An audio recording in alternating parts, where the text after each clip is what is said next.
Alas mo yan, alas mo yan. Alas mo yan. Yan. Hindi. Diyan ka lang. Yan. Pagkaya mo ng konti yan. Doon sa kabila mo lagay.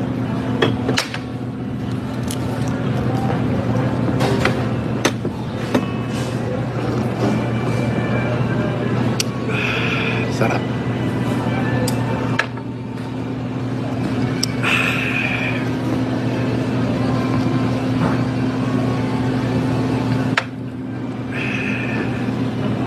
Rap sa boy.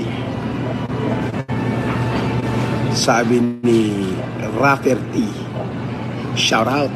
Sabi ni D777 Idol. Sabi ni Jay Bacaron, Idol FLM. Sabi ni Mark Saya, si Ogag nababaliw na sa'yo, hahaha, malamang. Ha?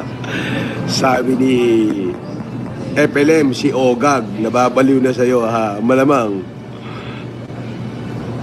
Sabi ni D7, wag kang patakot kay Ogag. Hindi, ano ka ba? Kaya ako nananahimik kasi hinihintay ko na lang yung araw, ipapasok ko sa hoyo yan. Oo, yung tratadong yan, pasok sa hoyo yan. Oo, sabi ko nga hambog siya today, atungal maya-maya. Hindi lang iiyak yan, aatungal yan. Aba, baka akala mo ang isang count ng cyber libel ang bail nun 200,000, isang count. Ay magbibilang ka ngayon kung ganong karaming count yun.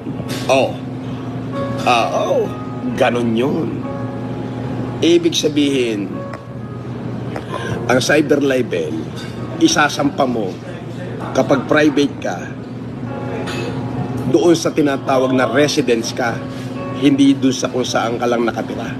Kailangan domicile. Pag sinabing domicile, ibig sabihin... Ang wifi natin, sir. Sige.